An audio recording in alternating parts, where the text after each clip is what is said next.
All right, it's time for a new feature here at Blue White Illustrated. It's the Blue White Illustrated Penn State football and recruiting show. I'm Greg Pickel. He's Ryan Snyder. You guys have been asking for it. We are now doing it, giving you more Penn State coverage through audio, video, podcast. You can find everything. Please subscribe to our channel. Hit that bell so you know when new things come up. And Ryan, we have a lot to get to today. It has been a busy few days on the Penn State recruiting front. Yeah, 6 commitments in 5 days. We've seen the class go from right around top 10, a little bit inside, to top 3 in the country, up to 18 commitments now. And of course, the big one, Nick Singleton yesterday, one of the top running backs in the country. We'll get into all that, man.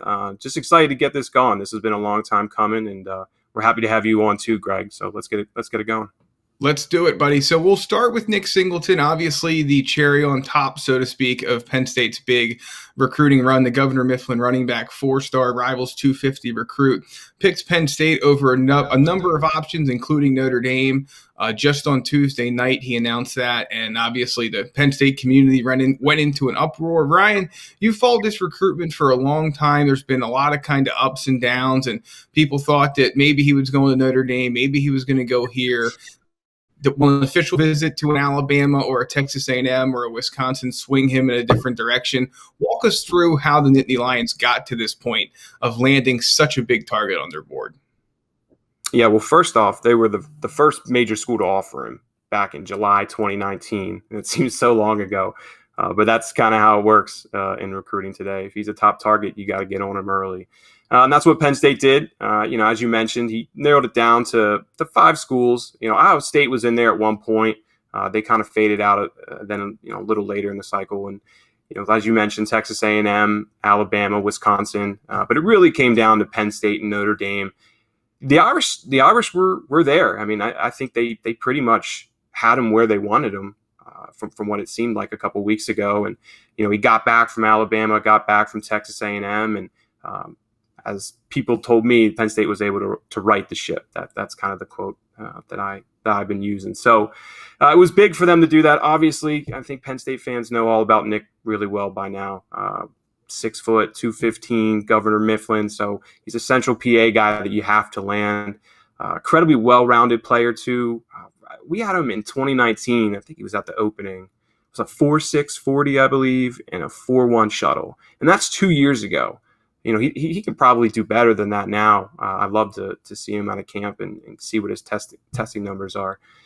Excellent north-south runner. If you watch his film, they use him a lot. He runs a triple option. So they use him a lot on the edges, and that shows his speed and his burst and his vision.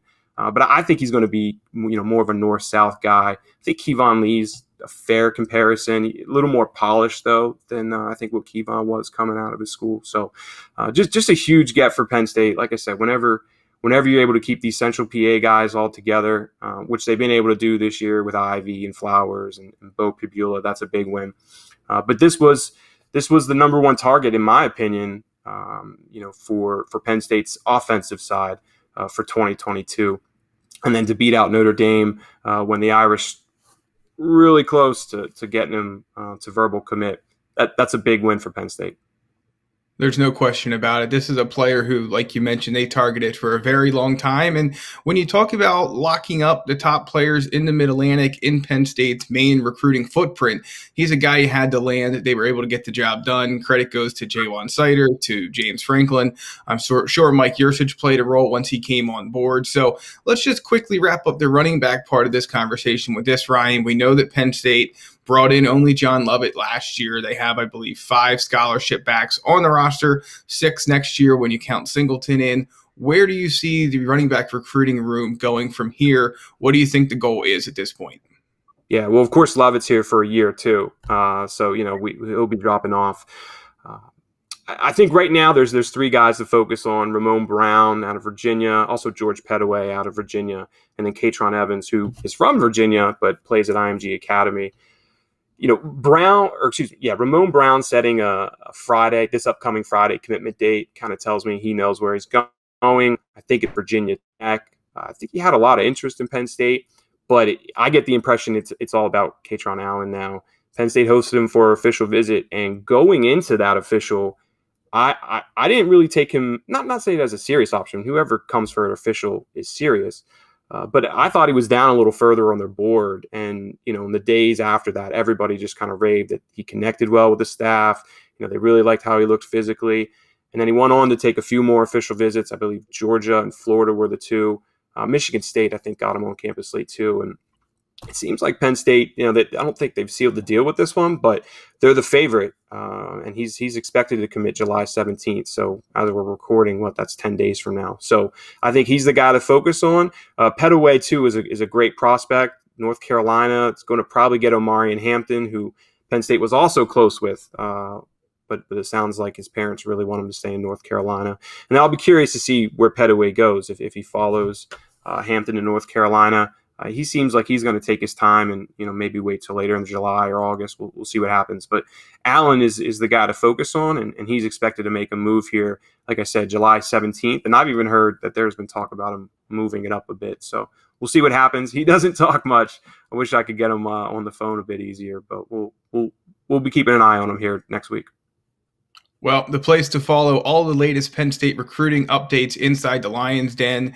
You can find the premium news you look for, whether it's team related, whether it's recruiting related, at bwi.rivals.com. New signups, you can see the promo code there in the top right-hand corner. Use BWI60, get 2 months free on us. You'll get a chance to follow the rest of this big run in July, and then we'll roll right into team camp in August, and of course the opener at Wisconsin in September. Let's stick with the recruiting talk, though, Ryan. Penn State, like you said, a big week, picked up, starting last Friday, picked up a number of commitments in a short while. I was looking back over the last handful of classes, and there's not been too many runs like this. It's a little bit unprecedented in the James Franklin era, but not the first time it's happened. So let's dive into some of those guys. We'll start with the first commit, fittingly, of the weekend. It was J.B. Nelson, an offensive lineman from Lackawanna College. This is a guy who's a really talented player, but maybe needed some time at that junior college level to get things going in the right direction. And he's going to show up at Penn State next year, and it sounds like the Nittany Lions are very excited about his potential. Yeah, so Penn State liked him out of Mount Lebanon a couple years ago. He actually came for a visit. I believe it was 2019. And, there was interest, I believe, from West Virginia, too. But he had to get things right academically. And, I believe it was Garden City or Lackawanna were the two schools he was considering. And, like all the guys in the Northeast, especially after Lackawanna's run to the national championship a couple of years ago, junior college national championship, he decided to stay home, which was the right decision. Penn State was interested in JB back in, spring season, but Lackawanna only played 2 games. So there was very limited film. And I think that's why Penn State didn't offer. If they had more film, I think that offer probably would have came maybe months ago. So they waited. He came to the whiteout camp, and that's when he put together one of the best workouts that I was told Penn State saw in person this year. 4.7 shuttle at 323 pounds. That's incredibly impressive. 5.2 40 again at 6'5", 323. Another very good number. And he almost broad jumped 9 feet. That's really good.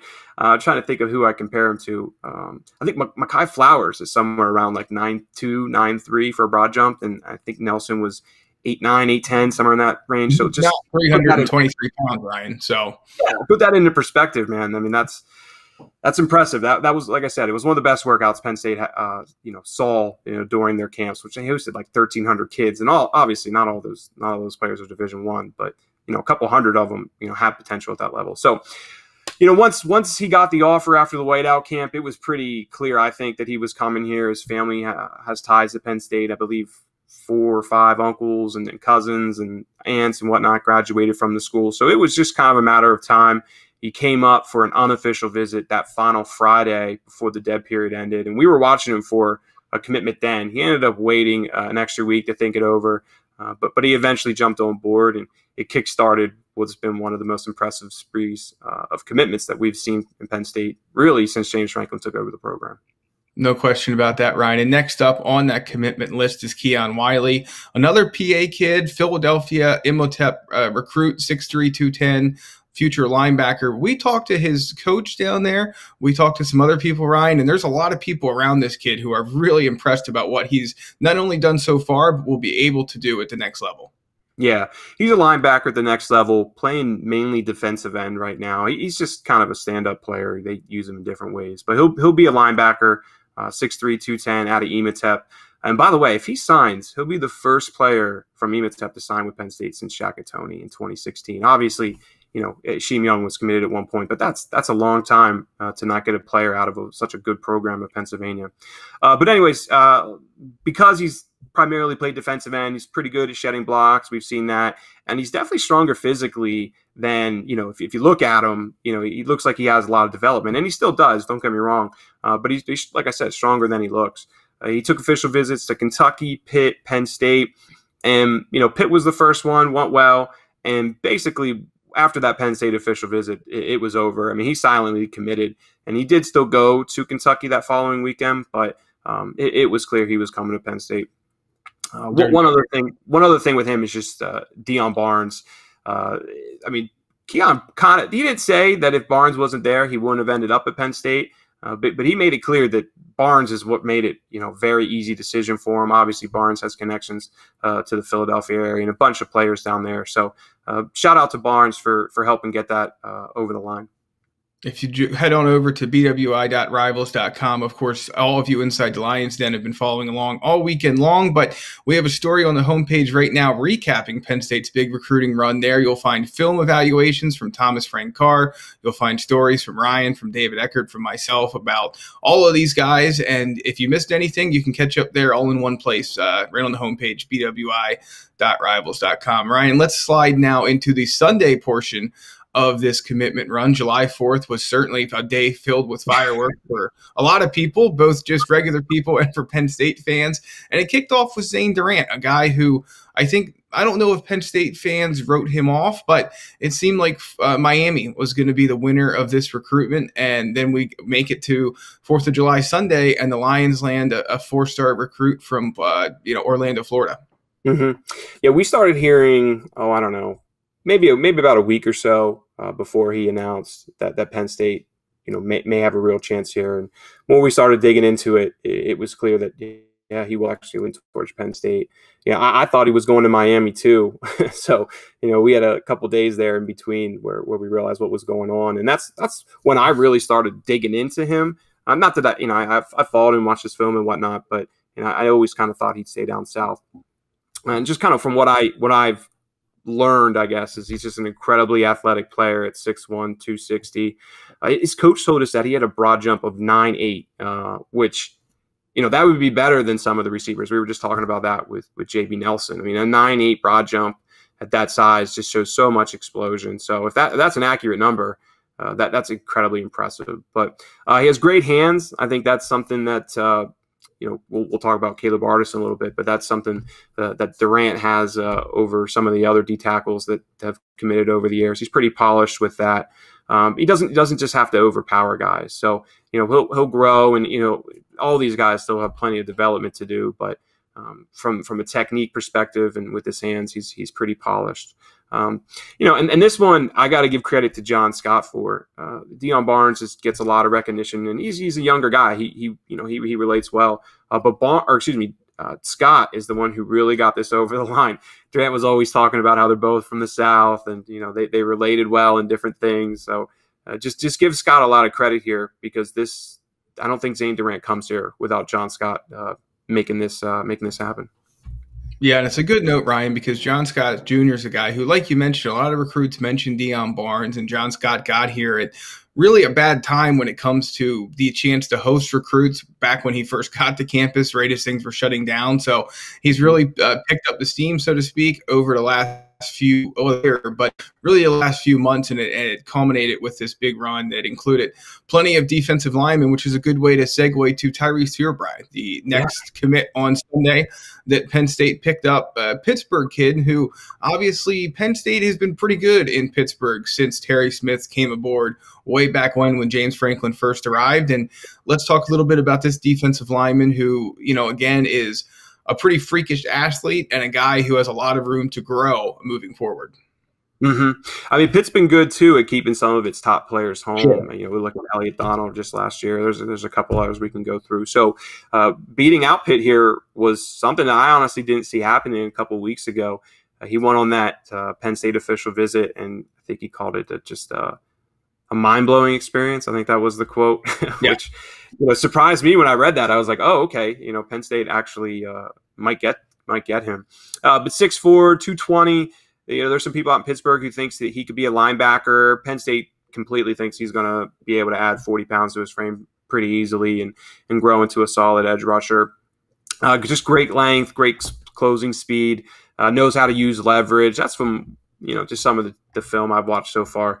Honestly, he wasn't someone I focused on a ton earlier in the year. Like I said, I thought Pitt was going to be the school here, and I still think Pitt's going to make a big push with him. So I'll be curious to see if he visits at some point in the fall. But he said all the right things so far, and it's another win for Penn State. I have to give Ken Talley a shout out here too, because when I was with him at the Rivals New Jersey camp, I asked him who am I sleeping on, who am I not paying attention to enough. And Fairbury was the guy he kept suggesting. So Penn State gets it done here. A big win over Pitt, and just an incredibly athletic player. A lot of development still to happen here, but knows how to use leverage, great closing speed. All the physical tools are there. Just get them in the system and see what they can mold them into. Yeah, we're focusing a lot on the new commits, of course, but some of these guys who have been around a long time, Ken Talley, Jerry Cross, Caden Saunders, obviously the Bo Perbola and the quarterbacks. I mean, there's a lot of peer recruiting going on here that really is pushing things in Penn State's favor, as far as I can tell with some of these guys. There's a lot of work being done behind the scenes. And Ryan, I don't know, we'll just segue real quick into this conversation, then we'll finish up with the final commit of Sunday. But is this one of the better classes you've seen in terms of guys really being hungry to add players to it? We hear a lot about that, and you usually have some guys, but this feels like a true class effort in a lot of ways. Yeah, I'm going to miss somebody here. I think, Saunders, Talley, those are the two that probably stand out the most on Twitter and whatnot. But it's not just about what you see on Twitter. A lot of guys are kind of quietly, recruiting away. I'll give the quarterbacks a lot of props on that. Perbola has obviously been committed longer than, Drew. And, but since both have joined, they're quietly, chipping away at guys like Darius Clemens. Obviously, Caden Saunders has a great relationship with Clemens. So I know he's someone they're really focusing on. Of course, Dennis Sutton, he's friends with a couple of guys. I don't get the impression that Dennis is someone who will let peer recruiting impact his decision much. He's his own man, if that makes sense, independent kind of guy. So he'll make what's best for him. And I know someone's going to ask, where is he leaning? I don't know right now. It feels like he still has some things to figure out. But to go back to your point, yes, I do think this is one of the better, peer-to-peer classes that we've seen in recent years. And it helps that a lot of guys are from Pennsylvania too, which is a subject I think we'll end with. But, it was a great class in PA. These guys have known each other from camps and whatnot over the years. And that's really helped Penn State get to the point where they are in their home state. Well, let's move on to the final commit here of the weekend prior to, of course, Nick Singleton committing on Tuesday. Not a PA guy, but he's not far from the Keystone State. Caleb Ortiz, a 4-star defensive lineman from New York. Ryan, this is a guy that, just like many of these other new commitments, Penn State's had their eye on for some time, was hopeful that the June official visit window would give them a chance to get over the top, and they were able to do that here. Yeah, I love Caleb, although I told him the other night, committing at 8 p.m. on July 4th, I'm going to hold that against him for a little while. My wife and kids weren't very happy with that, but it's all right. He's a great kid, so he can get away with it.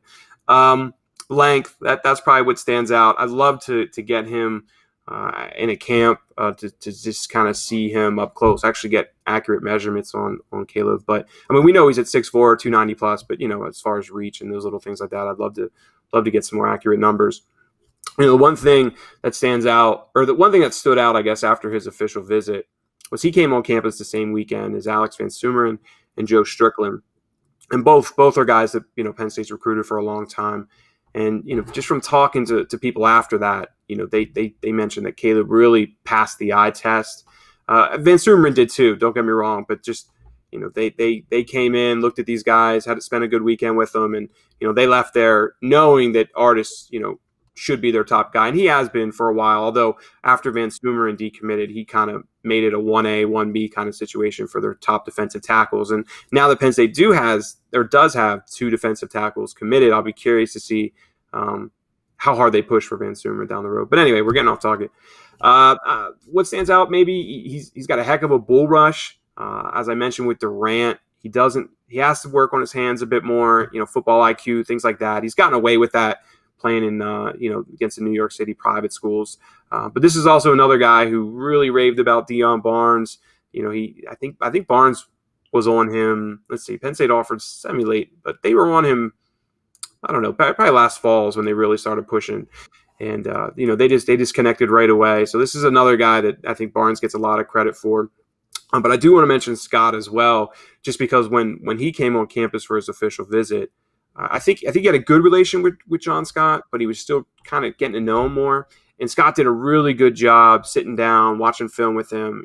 Caleb really raved about Scott as a teacher and how much those couple hours with him in the film room impacted his decision. You guys can read all that.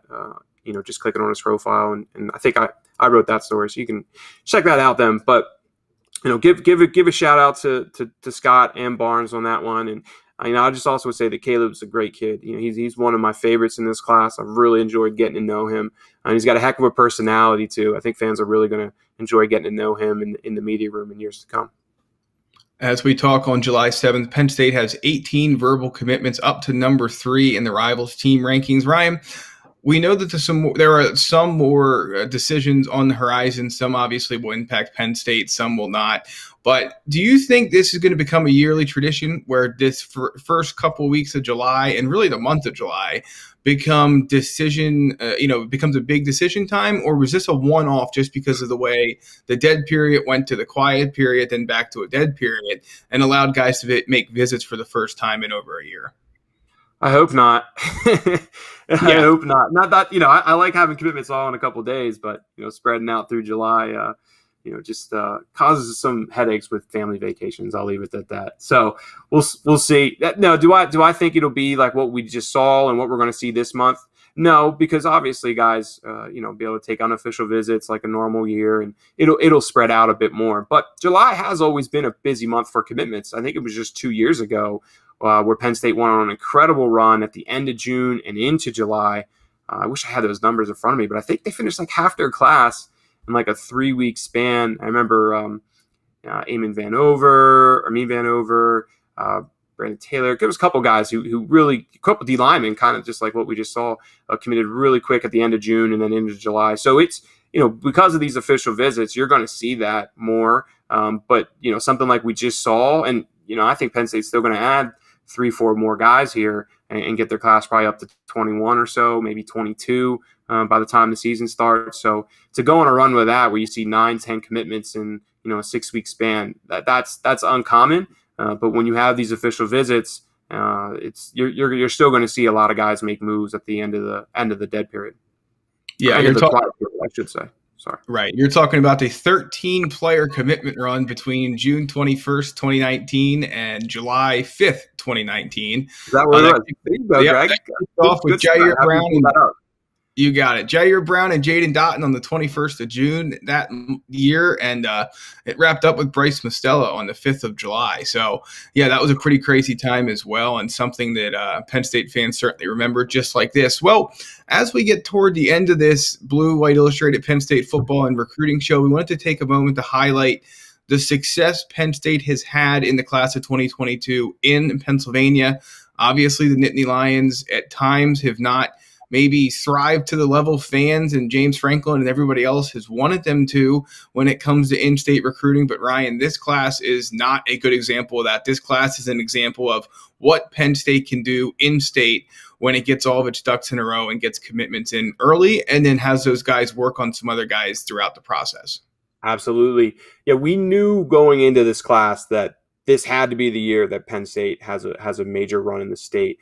I forget the first numbers. I wish I would have had that pulled up, but the first Rivals 250 was absolutely stacked with Pennsylvania guys. It was the best year since 2006 when it comes to 4-star talent in Pennsylvania. I forget the exact number off the top of my head, but I know it was since Rivals started, the second deepest class, for Rivals 250 and 4-star players. So to add 10 Pennsylvania guys already is just honestly, I didn't think they'd be that far advanced at this point. Maybe that was naive of me, knowing official visits in June and what will come after that.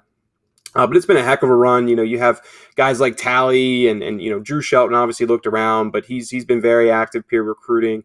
Mekhi Flowers is a guy I didn't mention earlier, but he's another guy who's very active. Ivy's a little quieter, social media and whatnot, but he has great relationships with a bunch of these guys. So, Penn State's never going to land everybody in Philly. They're never going to land everybody in Pittsburgh. But locking down Central PA, Harrisburg, York, Lancaster, they have to do that every year. They were able to do that this year in a year where there's 4 really talented guys in Pribula, Singleton, Flowers, and who am I missing? I'm missing somebody. Sorry. Ivy. I missed Ivy there. Sorry. Ivy, yeah. But yeah, it's like I said, man, it's one of the best classes Pennsylvania's had in a long time, and there's still a couple guys out there. I don't think they're going to get Eni White. I know that's frustrating to fans, but he seems like he's going to be heading down south.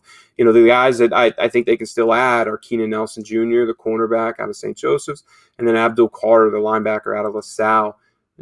Carter was one of those guys who came to camp and really changed the outlook of his recruitment. Penn State was interested in him early, kind of cooled then a bit, wanted to see what he could do at camp, and then he blew up. And, I think it was a 4.4 40, a 4.5 shuttle. And, we were talking about broad jumps a lot, a 10.4 broad jump. I mean, that's really good. I think that's probably top 95 percentile.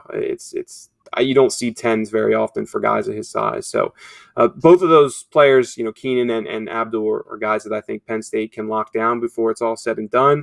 Carter doesn't seem like he's in a rush. I could see him maybe making a decision in August or early in the season. He's saying he's going to take his time, and I do believe he'll do that. Keenan Nelson should make a decision somewhat soon. He's already gone to South Carolina and Penn State. Those are the 2 schools he's deciding between. And, we'll see what happens. But if they can land 12 guys in Pennsylvania this year and in such a deep class, you have to give the staff a lot of credit for that.